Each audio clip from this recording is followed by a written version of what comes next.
अस्सलाम वालेकुम viewers. PTD और पीटीओ क्या होता है, किन प्रॉपर्टीज़ की बाबत ये सर्टिफिकेट जारी होते हैं। व्यूअर्स, 1947 में जब पाकिस्तान मार्ज़ वजूद में आया तो बहुत सारे लोग हिंदुस्तान छोड़ के पाकिस्तान माइग्रेट हुए।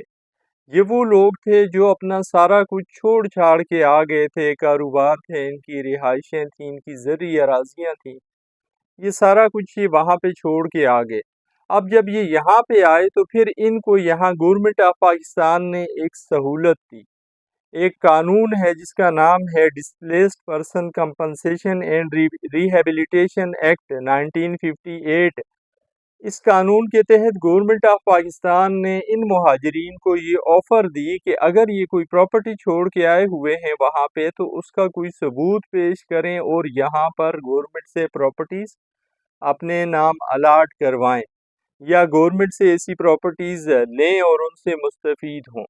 इस सिलसिले में गवर्नमेंट ऑफ पाकिस्तान ने उस वक्त की जो हिंदुस्तान की हुकूमत थी उसे भी खतूत लिखे, उनसे भी मालूमात लेने की कोशिश की। जब इस तरह की क्लेम मुहाजिरीन की तरफ से लाए गए गवर्नमेंट के सामने, फिर कुछ के जवाब आए, कुछ के जवाब नहीं आए, तो गवर्नमेंट ऑफ पाकिस्तान ने फिर वो जायदादें जो यहाँ से लोग हिजरत करके चले गए थे, सिख, हिंदू, उनकी छोड़ी हुई जो जायदादें थीं या गवर्नमेंट की दीगर ऐसी अराजियाँ जो गवर्नमेंट दे सकती थी किसी को, उन जायदादों को गवर्नमेंट ने दे दिया। जिस बंदे का क्लेम था जी मैं वहाँ तिजारत करता था, उसको तिजारत के लिए यहाँ पे कोई ऐसी बिल्डिंग, कोई दुकान, कोई अराजी दे दी।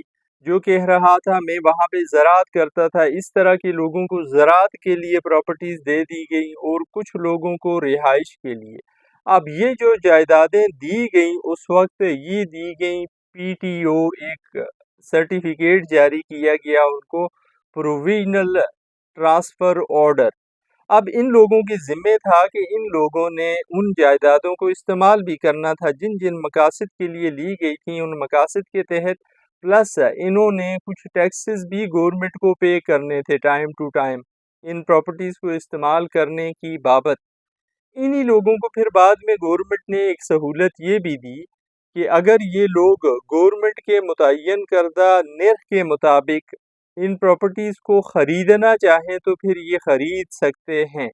इन लोगों में से जिन लोगों ने गवर्नमेंट का जो मुतय्यन करदा रेट था वो रेट, उस रेट के मुताबिक कीमत अदा की गवर्नमेंट को इस प्रॉपर्टी को ख़रीदने के लिए, तो गवर्नमेंट ऑफ पाकिस्तान ने फिर ये प्रॉपर्टीज़ या ये जायदादें उन लोगों को जिन्होंने कीमत अदा की उनके नाम पे परमानेंटली ट्रांसफ़र करने का ऑर्डर पास कर दिया। इस डॉक्यूमेंट को जो परमानेंटली ट्रांसफ़र को डील करता है इसको कहा जाता है परमानेंट ट्रांसफ़र डीड। अब परमानेंट ट्रांसफ़र डीड या पीटीडी और पीटीओ प्रोविजनल ट्रांसफ़र ऑर्डर में फ़र्क क्या है? प्रोविजनल ट्रांसफ़र ऑर्डर डील करता है आर्जी दिलाए जाने को किसी जायदाद के, यानी किसी ने कोई जायदाद ली हुई है, वो उसका मालिक नहीं बना और इस जायदाद को इस्तेमाल करने की बाबत वो गवर्नमेंट को टैक्स देगा। लेकिन पीटीडी क्या है? Permanent transfer deed. Permanent transfer deed किसी बंदे को तभी हासिल होती है जब वो बंदा गवर्नमेंट का मुतय्यन करदा रेट या कीमत गवर्नमेंट को अदा कर लेता है उस प्रॉपर्टी की बाबत जो प्रॉपर्टी उसने परचेज़ की गवर्नमेंट से। अब जब किसी बंदे को पीटीडी जारी होता है तो उसके बाद फिर उस बंदे के ज़िम्मे गवर्नमेंट के उस तरीके से टैक्सेस देने बकाया नहीं होते या उस तरीके से टैक्सेस देने लाजम नहीं होते जिस तरह वो एक आर्जी इस्तेमाल करने की मद में दे रहा था। ये मालिक बन गया।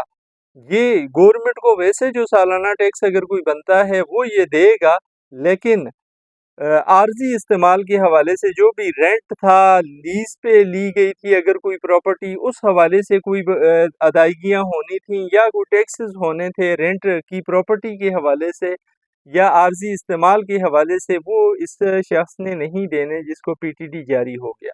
एक दूसरा फ़र्क पीटीडी और पीटीओ में ये है कि पीटीडी से बंदा परमानेंटली मालिक बन जाता है किसी जायदाद का और उसके पास ये अख्तियार होता है कि वो अगर आगे किसी को ये प्रॉपर्टी बेचना चाहे तो बेच सकता है पीटीडी आ जाने के बाद इसके पास। لیکن پی ٹی او والی پراپرٹی کوئی شخص کسی کو آگے ٹرانسفر نہیں کر سکتا کیونکہ وہ اس کی ملکیت نہیں ہوتی۔ سو یہ تھی آج کی ویڈیو جس میں ہم نے پی ٹی او اور پی ٹی ڈی کو ڈسکس کیا۔ امید ہے یہ ویڈیو آپ کی معلومات میں اضافے کا باعث بنے گی۔ زندگی رہی پھر حاضر ہوں گے کسی نئے موضوع کے ساتھ، اجازت دیجیے، اللہ حافظ۔